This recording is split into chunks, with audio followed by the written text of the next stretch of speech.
Assalamualaikum warahmatullahi wabarakatuh.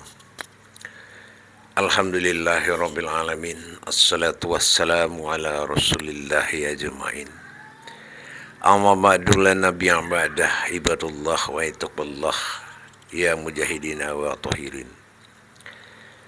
Bersyukur kita kepada Allah dengan mengucapkan alhamdulillahirabbil alamin atas segala karunia limpahan rahmah dan hidayahnya sehingga kita dapat beribadah, beramal.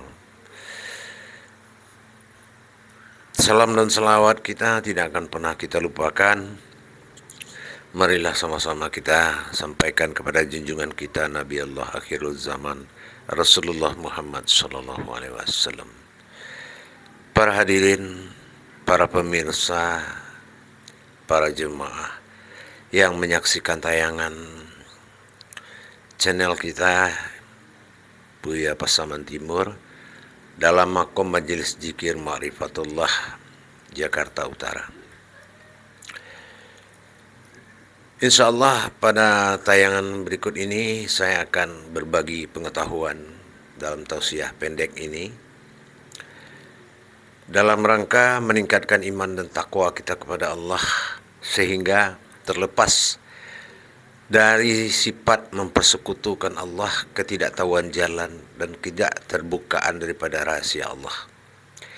Pada kesempatan ini saya akan memberikan pengalaman dan berbagi wawasan, mudah-mudahan bermanfaat buat kita semua mengenai kodrat-kodrat daripada hijaiyah Al-Quran yang mengantarkan kita bisa lebih dekat dengan Allah. Dalam menjalankan segala ibadah tafakur, zikir, takharub, tadabbur, insyaallah para jemaah, di sini akan saya sampaikan makna daripada kata-kata kebesaran Allah dalam makom.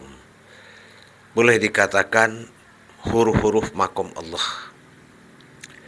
Jadi kalau kita melihat dalam satu ayat, apabila makom ini ketemu, maka kita sudah mengerti maksud dan tujuannya.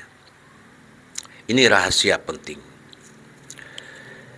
Sehingga kita terijabah segala doa, mabrur segala ibadah, mustajab sekalian ilmu. Karena apa? Karena kita sesuai dengan kodratnya beribadah kepada Allah.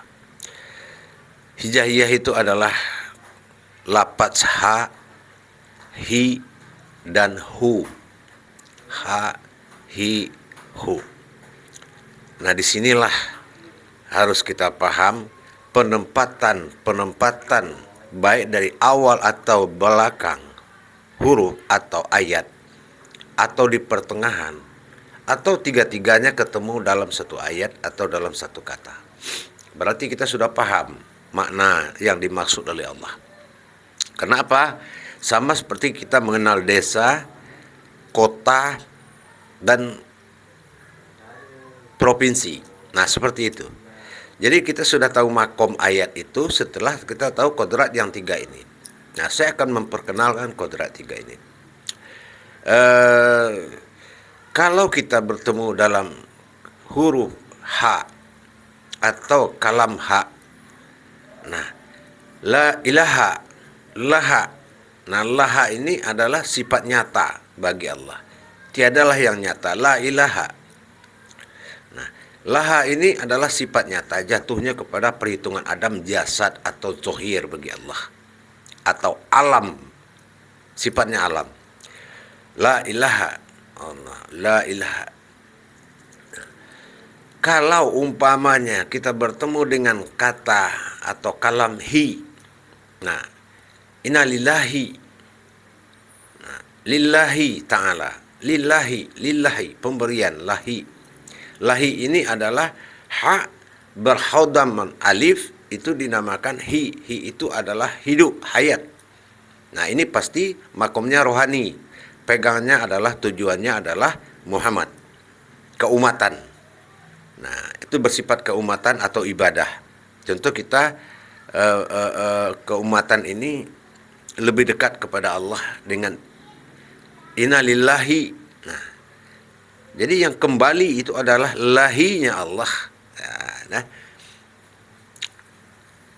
hi adalah pegangan daripada hayat, hidup. Kodratnya adalah Muhammad. Nah, bagaimana dengan hu? Hu adalah pegangan batin atau kodrat bagi Allah sendiri dalam potensi aku. Hu, makomnya batin atau nyawa.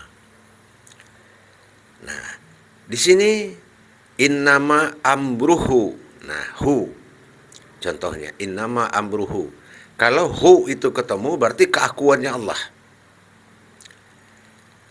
Nah, la ilaha illallahu. Nah, tiadalah Tuhan selain Allah adalah aku. Allahumma. Nah, ada hu. Di sini sudah menandakan keakuan Allah. Jadi, apabila kalam atau ha hihu tadi itu adalah keakuannya Allah bersifat pada diriku sendiri, hu bersifat pada sifatku adalah hi, dan bersifat pada sifatku nyataku adalah ha. Nah, jadi kalau digabung semua Allahu la ilaha illallahu. Nah, di sini adalah pernyataan bahwasanya Allah itu tidak ada selain aku dan aku. Disinilah kelengkapan tiga-tiganya. Dan di sini menyatakan hu itu aku juga, ha itu aku juga, hi itu aku juga. Tapi dalam makom dia akan terpisah. Nah, dia akan terpisah dalam makom. Kalau umpamanya Assalamualaikum warahmatullahi. Nah, itu dalam makom penyampaian kodrat Rasul. Nah, ya. Jadi ada perbedaan di situ. Jadi inilah kebenaran makom-makom kodrat yang tidak akan membuatkan seseorang itu salah dalam menilainya, dalam menetapkan suatu niat atau suatu ayat, suatu kodrat dan ma'rifat. Apabila makom Allah tadi, makom kodrat Allah tadi nyata pada sifat, nyata pada zahirnya, pada alamnya, dan nyata pada dirinya. Dan ini tidak akan salah kita berbuat lagi karena memang ini sudah kodrat yang nyata. Inilah para hadirin. Jadi kita paham, kita tahu bahwasannya ha hihu adalah kodrat Allah pada dirinya, pada sifatnya, dan pada alamnya. Insya Allah. Mudah-mudahan bertemu makom huruf yang tiga tadi, semoga cepat arif, cepat tanggap tujuan dan makna yang akan kita baca dan yang akan kita maknai, cepat tanggap kita dalam menjalankan. Dan cepat kita mengerti maknanya dan maksud Allah tertentu setelah kita mengetahui huruf-huruf penting atau huruf-huruf arasnya Allah, ha, hi, hu.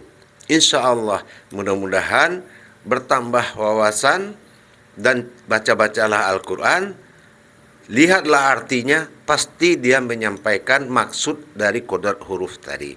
Kalau dia ingin berbicara atas nama Muhammad, ada terdapat hi. Apabila dia bicara terhadap alam bersifat Adam, akan terdapat ha. Dan apabila dia bicara terhadap dirinya secara batiniah, secara ruhaniah, maka akan terdapat kalam hu. Nah, disinilah kita cepat tanggap dan arif dalam maksud dan tujuannya. Insya Allah para hadirin dan pemirsa, mudah-mudahan ini bermanfaat dan menjadikan kita pada jalan yang lurus dan benar, dan mengamalkan sesuatu ibadah itu bidahlihi marifatul haq la ilaha illallah. Kebenaran sebuah ilmu itu adalah menurut dalilku sendiri, berdasarkan dalilku sendiri, kata Allah Subhanahu wa taala. Insyaallah akhirul kalam. Wabillahi taufiq wal hidayah.